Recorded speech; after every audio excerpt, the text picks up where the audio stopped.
Karibu sana mtazamaji wa Kipepeo Digital. Naitwa Elijah Beyeza, kipindi kinaitwa Bahasha Mkononi. Leo nimefanikiwa kumpata diwani wa kata ya Makangarawe kufuatia shule zinaenda kufunguliwa, na yeye kama diwani wa kata ya Makangarawe, wilaya ya Temeke hapa jijini Dar es Salaam, analipi la kukwambia ewe mzazi ambaye labda kwa namna moja au nyingine una sita baada ya kuona labda mwanao hajatimiza vifaa vya shule. Tumsikilize alichokizungumza. Kwa jina naitwa Fadhili Awami Mboga, ni diwani wa kata Makangarawe. Nichukua nafasi hii kwanza kabisa kumshukuru Mungu ambaye ametupa afya njema tumeweza kuonana mahali hapa siku ya leo. Kwa mfano sisi kwenye kata yetu tuna ujenzi wa shule ya sekondari ambapo shule yetu tunatarajia ikamilike mwezi wa 10 2027, yani mwakani. Na shule hiyo itaanza kufanya kazi rasmi, itaanza kutumika rasmi Januari 2028.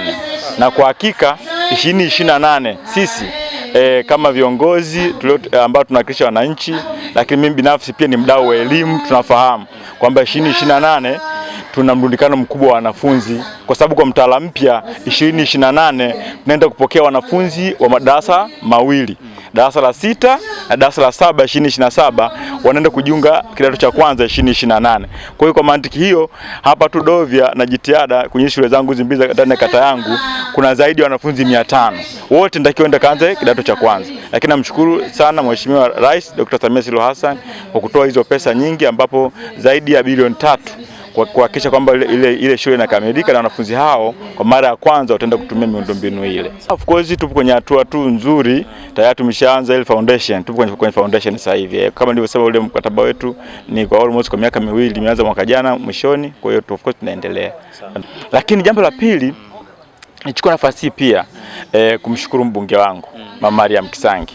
Leo tuko hapa kwa ajili ya tukio la kuwasaidia watoto wenye mahitaji maalum wapewe vifaa vya shule ili Jumanne tarehe 13 waweze kuanza masomo yao. Kama tunavyosema, Dr. Samia Suluhu Hassan rais wetu ameshatupa maelekezo kwamba tuhakikishe kwamba jamii yetu inapata furaha. Na usema furaha leo tarehe 13 shule inafungua. Kwa hiyo watoto wote bila kujali wana uchumi gani wazazi wao, tunahakikisha kwamba tarehe 13 watoto wote wanakuja shule wakiwa smart, wakiwa vitendea kazi ili waweze kupata elimu bora. Yes, kwa hiyo mimi leo napatana na mbunge wangu Madam Kisangi kupitia Kisangi Foundation kuhakikisha kwamba tunawasupport hawa watoto ili Jumatatu wawe na furaha, Jumanne wiki inayokuja ili masomo yaweze kuanza vizuri.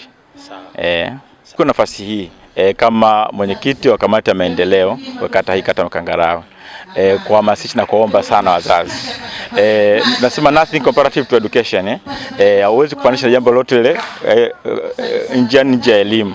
Wazazi wahakikishe kwamba tunashirikiana kuhakikisha watoto wote ambao wenye sifa kuwa shule au kwenda shule basi waelekee shuleni.